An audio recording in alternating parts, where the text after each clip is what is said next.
I'm Sarah, and this is the story of how my family tried to take everything from me. On Christmas Eve, my sister Callie discovered I had $15 million, and within minutes, my entire family turned on me. They called me selfish, ungrateful, a terrible daughter for not handing over my hard-earned money. But that was just the beginning. The lies started stacking up. The manipulation, the betrayal, it ran deeper than I ever imagined. They forged my signature, stole from my accounts, even tried to have me declared mentally unfit just to take control of what I built. And worst of all, they never saw anything wrong with it. I thought I was prepared for their greed, but nothing could have prepared me for what came next. The scent of cinnamon and roasted turkey filled the air as I stepped into my parents' house. Christmas Eve in Chicago had always been the same: twinkling lights, over-decorated halls, and forced smiles masking the undercurrent of tension that simmered beneath the surface. I adjusted my coat, shaking off the biting winter cold as I walked toward the living room. The place was warm, cozy, yet suffocating in a way I couldn't quite describe. My mother, Eleanor, had gone all out this year. Gold-trimmed napkins, a lavishly set dining table, and a ridiculously oversized Christmas tree that almost reached the ceiling. Callie, my younger sister, was already basking in the attention as I entered. Dressed in a designer red dress, she leaned dramatically against the fireplace, her laughter echoing through the room.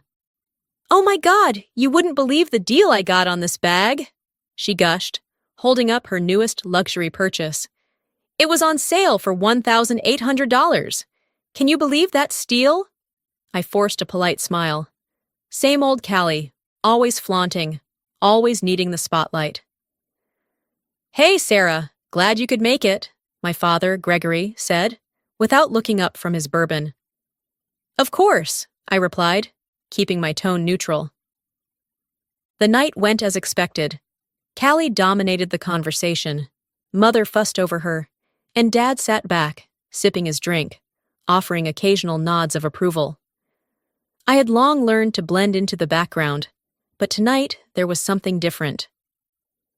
Callie's eyes kept darting toward my purse, her gaze lingering on my laptop bag. There was an unsettling eagerness in her expression, like a predator waiting for the right moment to pounce. I should have known. The disaster unfolded while I was in the kitchen, pouring myself a glass of wine. A shriek rang through the house, high-pitched and theatrical. "Oh my God!" Callie's voice cut through the chatter, stopping every conversation dead in its tracks. I froze, dread curling in my stomach like a living thing. $15 million! Are you freaking kidding me? Silence fell. I stepped into the living room, my pulse hammering.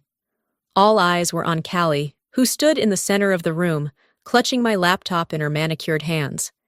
The screen was angled toward the guests, displaying a number I had never intended anyone in this house to see. "Tell me this is a joke," she demanded, her voice laced with something far more dangerous than disbelief. Entitlement. I felt my blood turn to ice. The room erupted into chaos. My mother gasped, pressing a hand to her chest as if she were about to faint. My father's grip on his drink tightened, his eyes narrowing. The guests murmured in hushed, scandalized tones. "You've been sitting on millions while Mom and Dad are struggling?" Callie's voice was shrill, accusatory. My throat was dry. "That's my money, Callie, my business, my work." But she wasn't listening. "You let us suffer," Eleanor wailed, playing her role to perfection. "We've been drowning in bills, and you never once thought to help us?" Gregory exhaled sharply, shaking his head in disappointment. "We are your parents, Sarah. We raised you, and you just... What? Keep this fortune to yourself?" I clenched my fists, nails digging into my palm. My parents had never struggled a day in their lives. Dad had his pension, and Mom had inherited a hefty sum from Grandma years ago. The truth was, their struggles were Callie's reckless spending, her endless shopping sprees, and their insistence on funding her every whim. I had built my business from nothing. I had worked late nights, skipped vacations, poured my soul into every deal, every investment. They never once asked how I was doing. Only now that they knew, did they care. Callie's smirk was barely concealed behind her feigned outrage. "And you weren't even going to tell us?" I exhaled sharply. "I didn't think I needed to. My success isn't your paycheck." The words landed like a slap. Eleanor gasped, clutching at her pearl necklace. "You ungrateful child?" Gregory's jaw tightened. "Family takes care of each other, Sarah." The guilt-tripping, the manipulation. It was all so predictable, so painfully rehearsed. "If you really loved us," my mother added, voice trembling for dramatic effect, "you would share your success with your family." Something in me snapped. I felt the heat rise to my face, my pulse pounding in my ears. All these years, being ignored, being the afterthought, the backup plan while Callie basked in their attention. And now that I was worth something, they suddenly remembered I existed. I clenched my jaw, biting back the retort burning on my tongue. I wouldn't give them the satisfaction of an outburst. Not yet. Callie was watching me closely, waiting for me to cave. Not this time. I pushed back my chair, standing slowly. "Excuse me." And with that, I walked out of the room, leaving behind the shocked silence, the whispers, the murmurs. I wasn't going to let them break me. Not yet. But this was far from over. I barely made it to the hallway before I heard footsteps behind me. "Sarah, sweetheart." My mother's voice was suddenly gentle, too soft, too calculated. "Don't walk away like this." I exhaled slowly, pressing my fingers to my temples before turning around. Eleanor stood there, hands clasped together like a grieving widow, her eyes glistening with unshed tears. Callie hovered behind her, arms crossed, biting her lip, playing the part of the wounded sister. My father lingered near the dining table, swirling the last of his bourbon in his glass, his face unreadable. The rest of the family was still whispering in the living room, exchanging scandalized glances, but they were pretending not to listen. "We need to talk," Eleanor continued, stepping closer. "Let's not do this in front of everyone." I clenched my jaw. I already knew where this was going. She led me into the sitting room, a space that was meant to be for guests, but was rarely used. Callie and Gregory followed, closing the door behind them. The moment we were all inside, the facade cracked. Eleanor sighed dramatically, sinking onto the couch. "Sarah, darling, we're not asking for all your money. Just a little something, a family support fund." I scoffed. "A what?" Gregory cleared his throat, trying to sound reasonable.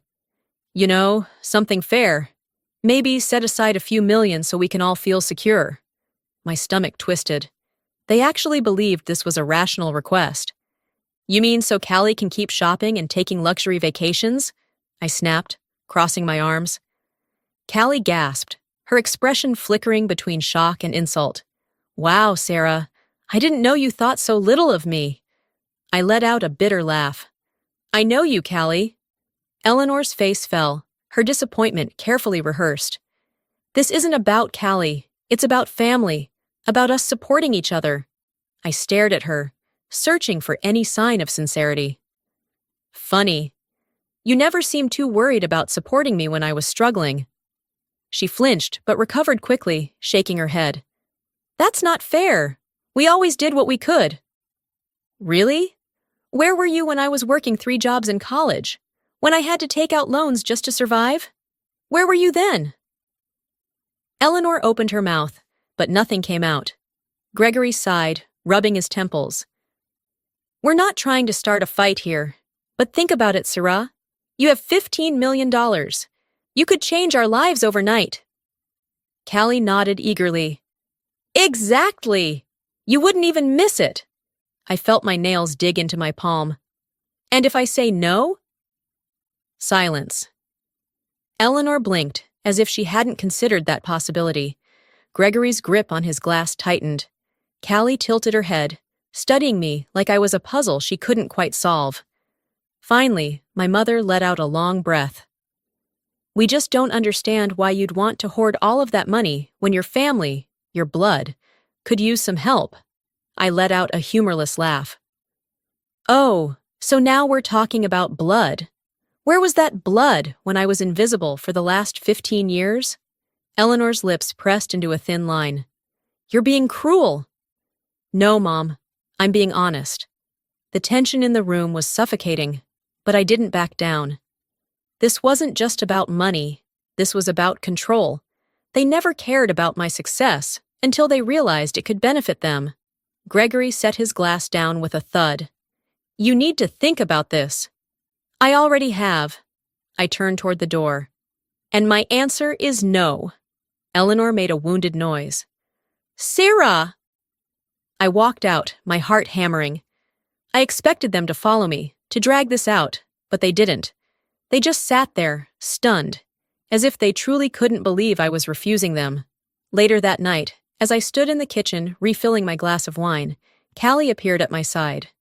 She sighed, leaning against the counter like we were just two sisters catching up. Look, I'm sorry, okay? I arched an eyebrow. For what exactly? She hesitated, chewing on her lip. For how things went down earlier. I got caught up in the moment. I was jealous. I studied her carefully. Her voice was soft, her eyes a little glassy, just enough to appear genuine. I don't want us to fight, she continued. You're my big sister. I want to fix things. I almost believed her. Then she pulled out her phone. If you really want to prove you don't hate me, she said lightly, just help me out a little. My stomach dropped. She turned the screen toward me, a banking app, a joint account ready for a transfer. Not a lot, just something to get me back on my feet. There it was. The mask slipping, the performance ending. I set my wine glass down. No. Her face twisted in frustration. Oh, come on, Sarah. You owe me. I let out a slow breath. Owe you for what, exactly? She scoffed, rolling her eyes. For everything. Do you even know how hard it was for me growing up in your shadow, always being compared to you? I blinked. Are you actually serious right now? Callie's crocodile tears vanished in an instant. You are so selfish. I laughed, an actual full-bodied laugh. Wow, you really had me there for a second. Her jaw clenched. Good night, Callie. I turned my back to her, grabbing my purse. She let out an irritated noise, then stomped out of the kitchen, her heels clicking angrily against the tile. But I knew she wasn't done yet. I stayed in the kitchen for a few more moments, listening to the sound of Callie's angry footsteps retreating down the hall. I exhaled, pressing my fingers to my temples. The night was dragging, each passing hour making this house feel less like home and more like a battlefield. The air smelled of cinnamon and pine, but it did nothing to ease the knot tightening in my stomach. Something was wrong, more than just their greed, more than the blatant manipulation. They weren't just reacting tonight, this was planned. I walked back into the living room, where the remnants of the Christmas gathering were still scattered. Half-empty glasses of wine, wrapping paper torn open in a flurry of greed, the flickering glow of Christmas lights casting long, eerie shadows against the walls. I sank into the armchair near the fireplace, rubbing my temples.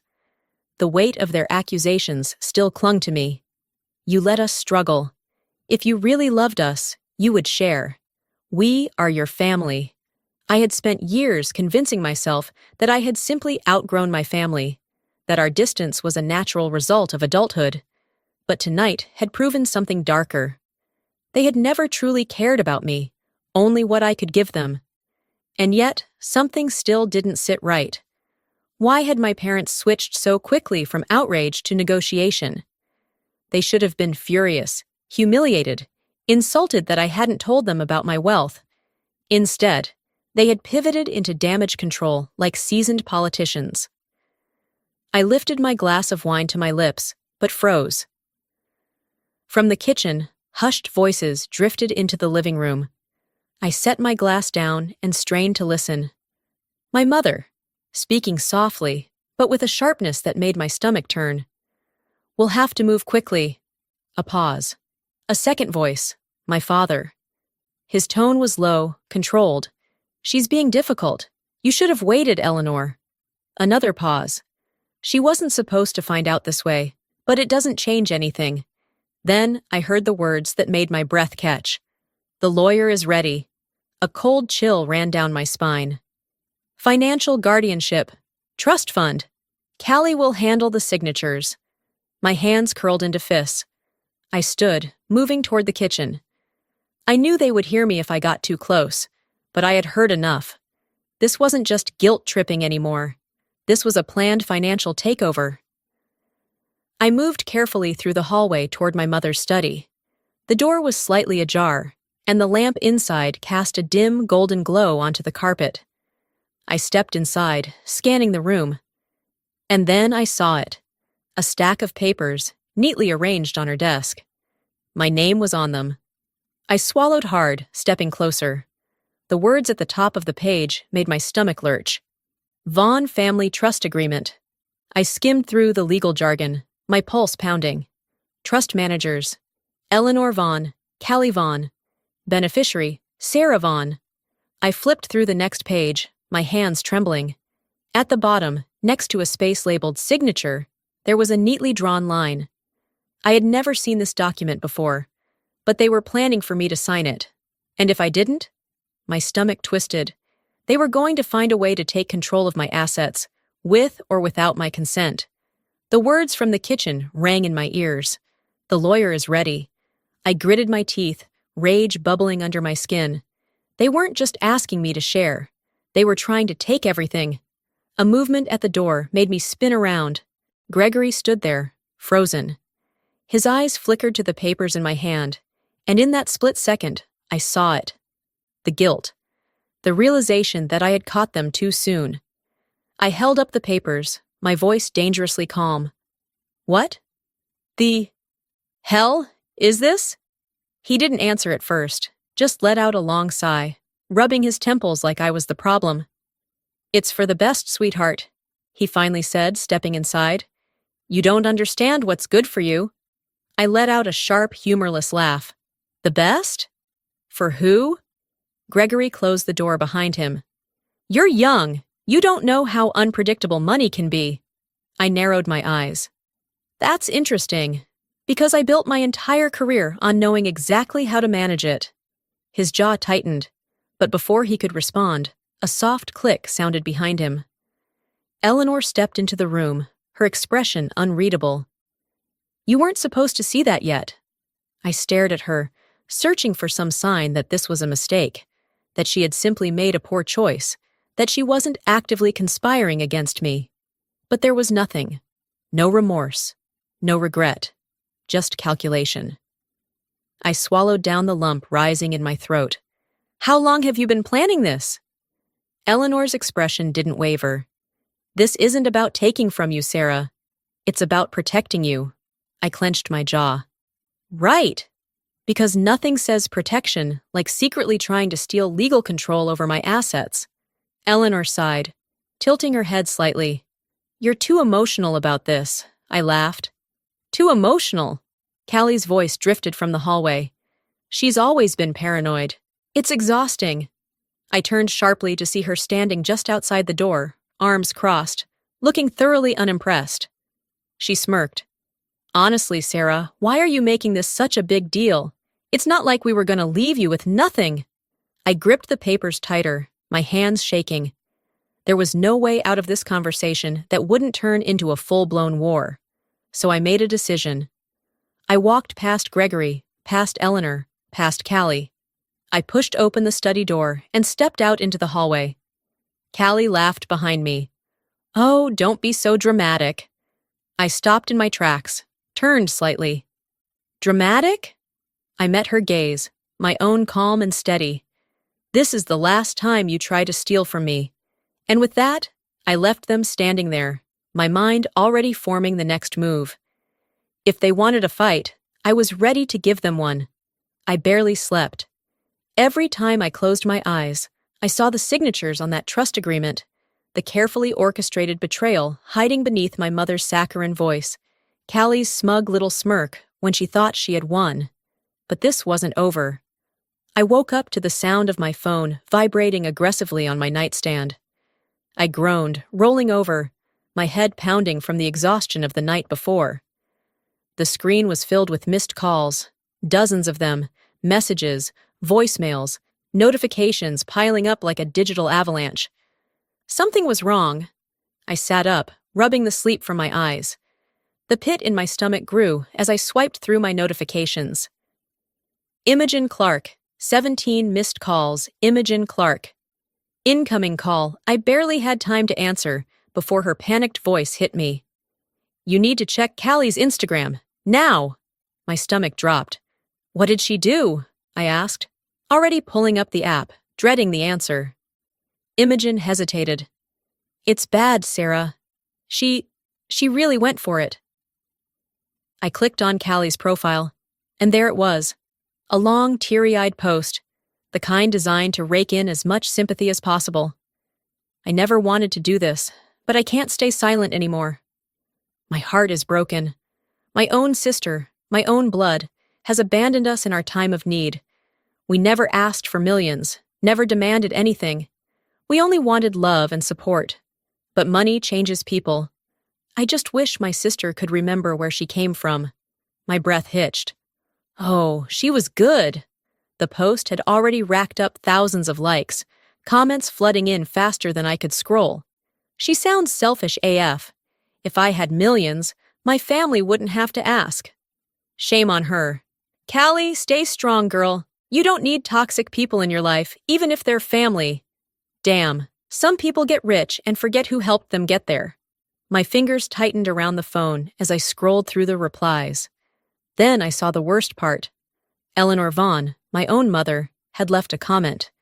We never asked for much, just a little love and support. It breaks my heart that my own daughter would turn her back on us. I felt the betrayal like a slap. Not just Callie, Mom too. It wasn't enough to ambush me in person, to steal my documents and forge legal agreements. Now they wanted the world to turn against me too. And it was working. By noon, it was everywhere. Callie had tagged influencers, gossip accounts, even a few journalists. The greedy millionaire sister was trending. I scrolled through article after article, each more sensationalized than the last. Meet Sarah Vaughn, the self-made millionaire who refuses to support her struggling family. Exposed. How one woman abandoned her family after making millions. Callie Vaughn speaks out. I just want my sister back. I threw my phone onto the counter, my pulse hammering in my ears. This wasn't just a petty social media fight anymore. This was war. I paced my condo, rage simmering beneath my skin. They had dragged me through the dirt for money, turned me into a villain overnight. My business emails were flooded with clients asking for clarification. A few had already pulled out of deals. The damage wasn't just personal, it was professional. My phone buzzed again. Imogen. Tell me you're not ignoring this, she said the second I picked up. I'm aware. My voice was tight. Then do something, she snapped. Silence is basically an admission of guilt. You need to get ahead of this before it spirals. I sighed, pinching the bridge of my nose. I don't do online fights, Immy. Well, congratulations, she shot back. You're in one. I exhaled slowly. And what do you suggest? Control the narrative. Tell your side. Make a statement. I stared out the window, the Chicago skyline stretching before me. I didn't want to do this, but I knew she was right. I sat at my desk, my fingers hovering over the keyboard. Then I started typing. I have always valued my privacy, but in light of the misinformation being spread, I feel the need to address this personally. I love my family, but the situation is far more complicated than what has been presented online. I have never abandoned them, nor have I refused to support them. The truth, however, is something I am not yet ready to fully discuss. But know this, I will not be bullied, guilt-tripped, or publicly shamed into decisions that impact my future. Family is important, but so are boundaries. I hesitated for only a second before hitting post. It took minutes before the backlash hit. Wow, what a PR move. Fake rich people are all the same. Boundaries is just a fancy way of saying you don't want to share, huh? Your family raised you, they deserve a cut. Period. But there were also voices of reason. She doesn't owe them a damn thing. It's always the struggling family members who feel entitled to someone else's hard work. Sarah doesn't have to set herself on fire to keep them warm. The tide wasn't fully turning, but it wasn't drowning me anymore either. Then my phone rang. I already knew who it was before I even looked at the screen. Mom. I took a slow breath. The war wasn't just online anymore. It was about to get personal. I stared at the screen, my mother's name flashing like a warning. The last time I'd let them corner me, I walked away, barely keeping my sanity intact. This time, I wasn't in the mood to play their game. I let the call go to voicemail. Seconds later, another call. Then a text. Mom. We need to talk, Sarah. Don't shut us out. Mom. I know you saw Callie's post. This is getting out of hand. Call me. Mom. It doesn't have to be this way. I clenched my jaw and turned my phone off. It was already this way, and they were the ones who made it so. A few days passed. The online mess hadn't fully died down, but I'd managed to control some of the damage. My clients weren't thrilled with the attention, but they were reassured by my statement. Still, the tension hadn't left me. I felt it lingering like a shadow, waiting for the next move. That move came Thursday morning, at my office. I was sitting in my glass-walled corner office downtown, skimming through emails, when Imogen burst in. She didn't knock.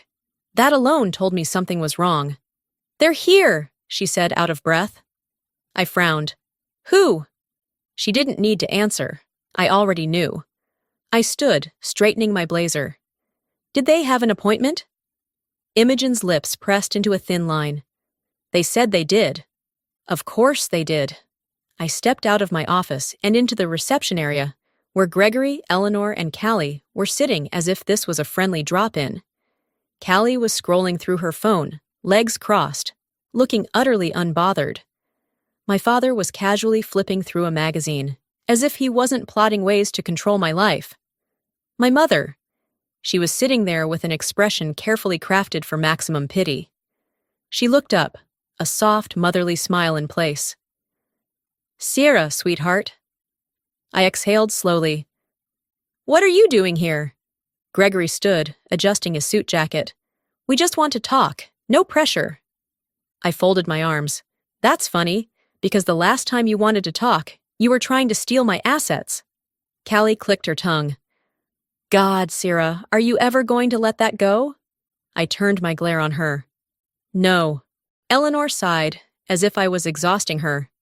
Let's not do this here. Let's go somewhere private.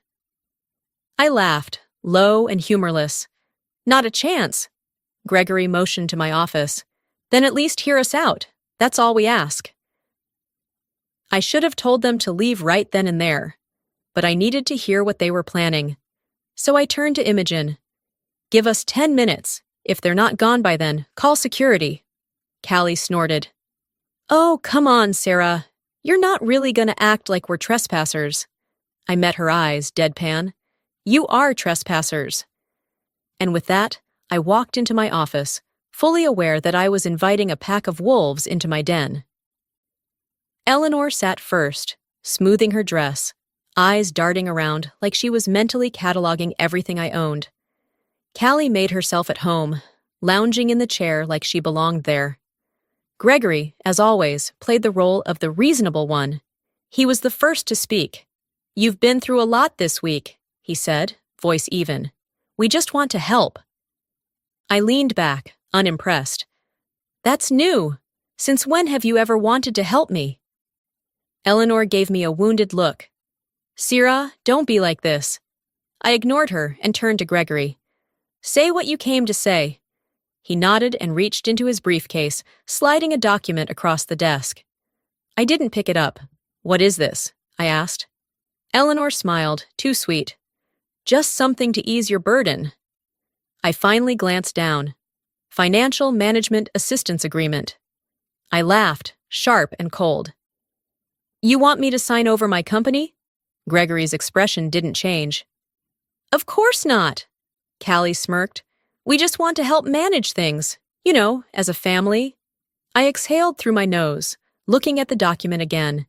They had seriously put together a whole legal agreement to take control of my finances. After everything, it wasn't just about the money anymore. They wanted power. I picked up the document, flipping through the pages, before pushing it back across the desk. "Get out!" Eleanor stiffened. "Syrah, don't be hasty. This is what's best for everyone." "For you," I corrected. "This is what's best for you." Gregory sighed like I was a child throwing a tantrum. "You think you're untouchable, don't you?" That got my attention.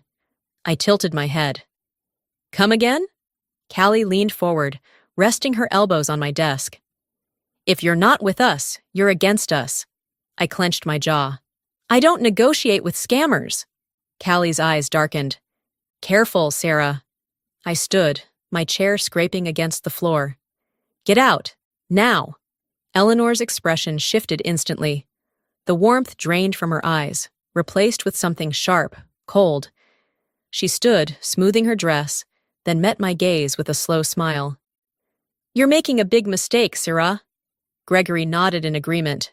"We're still family, don't forget that." Callie didn't say a word, just smirked, like she already knew something I didn't. I watched them walk out, my pulse pounding. I had seen that look before. It meant trouble was coming. And this time, I wasn't backing down. I barely slept. Every time I closed my eyes, I saw their faces. My mother's calculated pity, Gregory's smug condescension, Callie's smirk, the look she always gave me when she thought she'd won.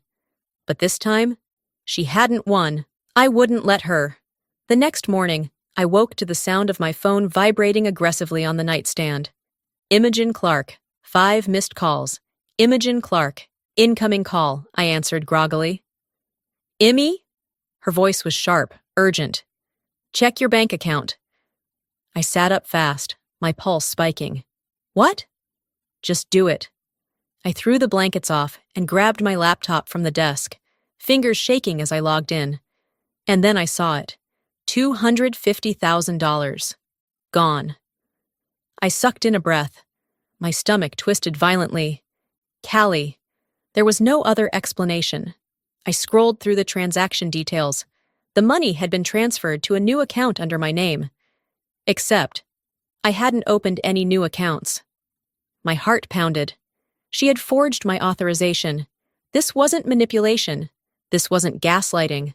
This was theft. I was out of my condo within 15 minutes, moving on autopilot as I drove through the city. I barely registered the lights flashing past, barely felt the steering wheel beneath my fingers. My entire body was buzzing with fury, cold and sharp. This wasn't just about the money anymore. It was about power, about control, and I had let them have it for far too long. I slammed my car into park outside an office building, barely stopping before I stalked inside.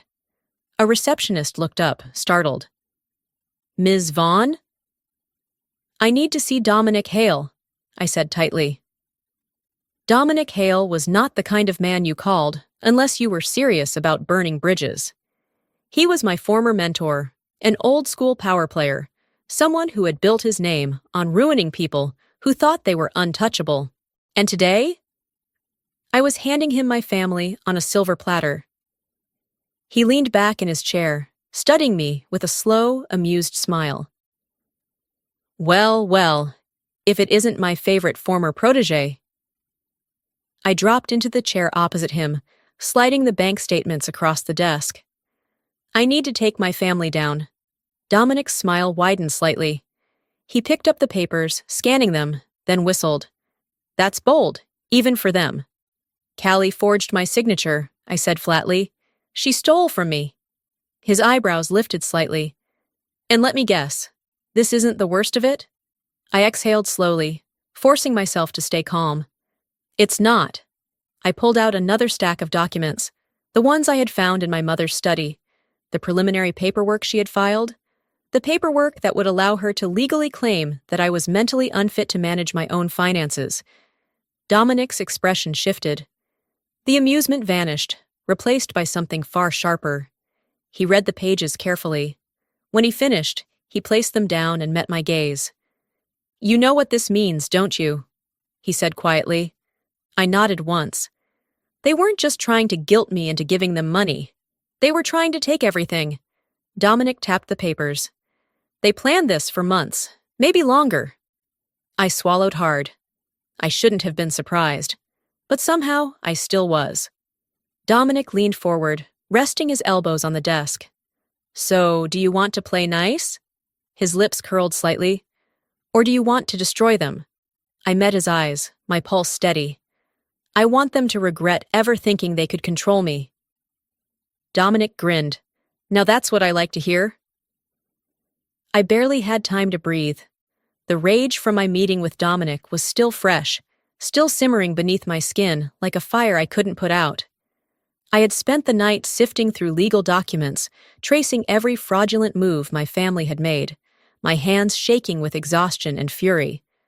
But when my phone rang the next morning, I realized I had underestimated them. Ms. Vaughn, this is James Larkin from First National Bank. We need to discuss the six-figure loan you recently took out. I froze. What loan? There was a brief hesitation. The $350,000 business loan secured under your name and credit. The first payment is due in 30 days. I shot up from my chair, knocking over my coffee. I never took out a loan. Silence. Ms. Vaughn, Larkin finally said, voice cautious. The paperwork is signed and processed. We have your signature on file. I already knew what I would find before I even opened the email. And there it was, a perfect forgery of my name. The air left my lungs. Callie. She had used my company's credibility to take out a massive loan, likely betting that I wouldn't notice, or that I wouldn't dare report her. She had taken our feud to another level. I gripped my phone tighter. I need every single document you have on this loan. Every form. Every signature. Larkin cleared his throat. We'd be happy to provide you with that. But if there's an issue with this transaction, I'd advise you to resolve it quickly. Non-payment on this loan will have severe consequences for your credit and I'll resolve it. My voice was like steel. I hung up. This wasn't just fraud. This was war. By the time I reached my office, Imogen was already on high alert. She met me at the door, clutching her tablet, her eyes wide. You know, I nodded sharply. How long have you known? I found out this morning. I was about to call you when the bank did. She glanced at her screen. She was smart about it. She used her business degree for something, I guess. She structured the loan under your corporate entity, leveraging its assets to make it look like a perfectly normal transaction. I clenched my jaw. Callie had always been a leech, but this was another level of insanity. Imogen's voice dropped. Sarah, if you don't handle this fast, it could wreck your credit, your business reputation. I inhaled slowly, forcing my hands to unclench. She thinks she's untouchable. She's banking on you not turning her in. I met Imogen's gaze. She bet wrong. The knock on my door came at exactly the wrong time. I had just finished speaking with Dominic, preparing the fraud charges, when the sharp bang, bang, bang echoed through my condo. I already had a bad feeling. I opened the door. A man in a dark suit stood there, holding a thick envelope. Debt collector. Ms. Vaughn? I exhaled slowly. What can I do for you? He gave me a tight smile. We're here to discuss payment options before legal action is pursued. I didn't blink, didn't flinch, didn't panic the way Callie had probably assumed I would. Instead, I smiled, cold, dangerous. Oh, you'll get your money. The man hesitated. But not from me. I pulled out my phone and dialed Dominic. File the fraud charges. My tires screeched against the pavement as I pulled up to my parents' house. I wasn't waiting this time. I wasn't giving them another second to plot, to twist things, to try and manipulate their way out. I stormed through the front door, documents in hand. Eleanor and Gregory were in the kitchen, frozen mid-conversation. And then there was Callie. She was curled up on the couch, sipping a ridiculously overpriced latte, scrolling through her phone like she didn't have a care in the world. Until she saw me. Her face went pale. I threw the bank statements onto the coffee table. What did you do, Callie? She blinked. Sarah, what the hell? I cut her off. Don't play dumb. You took out a $350,000 loan under my name. You forged my signature. Her mouth opened and closed, no words coming out. Eleanor stood abruptly. Sarah, I think you're overreacting. I turned to her, eyes blazing. Overreacting? I let out a sharp laugh. Your daughter committed felony fraud and I'm overreacting? Callie finally found her voice. Okay, you need to calm down. I whirled on her. I need to calm down. You stole from me, Callie. She scoffed, but her hands were trembling now. I was going to pay it back. I laughed. Loud, sharp, cutting. With what? Your influencer sponsorships? Your $10 Target hauls that you pretend are Chanel? Her nostrils flared. You don't understand how hard things have been for me. I stared at her, utterly disgusted. You don't understand how hard things have been for you? I took a slow, measured step forward. You stole from your own sister. You put my business at risk. You forged legal documents. Callie's breath hitched. I didn't think you'd press charges. I leaned in, my voice ice cold. Well, guess what, Callie? I am. Her face crumbled. Sarah, please. Eleanor stepped forward, voice dripping with desperation. She's your sister. Family forgives. I turned to her, my patience completely gone. Funny. That's what you said when you tried to steal control of my assets. When you tried to have me declared unfit. Eleanor's face twitched. Sarah! I cut her off. Enough. I'm done.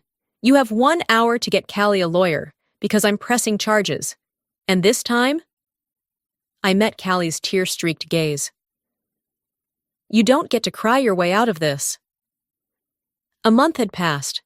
A month since I stood in that courtroom and watched the legal system do what my parents never had. Hold Callie accountable. She took a plea deal, avoided jail. But her life, the one she had carefully constructed with lies and manipulation, it crumbled. She lost her influencer brand deals. Her credit was in ruins. And, perhaps most poetic of all, the bank seized her car. For the first time in years, I could breathe. No more Sunday dinners filled with passive-aggressive remarks. No more gaslighting. No more stolen money. No more watching my family twist reality to suit their needs. I was finally free. I was sitting in my new office, high above Chicago, scanning through contracts, when Imogen strolled in, holding 2 lattes. She placed one on my desk. Decaf. Because I know you haven't been sleeping. I smirked, taking a sip. You're terrifyingly observant. She shrugged. It's why you pay me. Then she leaned against my desk, arms crossed. So, how does it feel? Winning? I thought about it for a second. It didn't feel like victory. It felt like relief. It feels peaceful, I admitted. Imogen smiled knowingly. About damn time. I set my cup down, rolling my shoulders. All right, what's next? She grinned. Dominic's waiting in the conference room, and before you ask, yes, he brought whiskey. I laughed. For the first time in years, I actually laughed. I was halfway through reviewing a new partnership agreement when my phone buzzed. A text. Unknown number. Please meet me. I need to talk. I stared at the message, something cold curling in my stomach. I didn't need to ask who it was. I should have ignored it, but some small masochistic part of me wanted to see. So I went. The cafe was almost empty when I walked in. I spotted Callie immediately. She wasn't wearing designer. No perfect makeup, no expensive jewelry. Her hair was pulled into a messy ponytail, her face bare, shadows under her eyes. She looked human. I slid into the seat across from her, keeping my expression neutral. You wanted to talk. She flinched at my tone. Sarah, She inhaled sharply, rubbing her hands together, like she was trying to hold herself together. I lost everything. Her voice was barely above a whisper. I was stupid. I know that now. I said nothing. She looked up at me, her eyes wet, filled with something close to real regret. I I don't know how to fix this. I tilted my head. Fix what? She swallowed. Us. There was a time when hearing that would have cracked something inside me.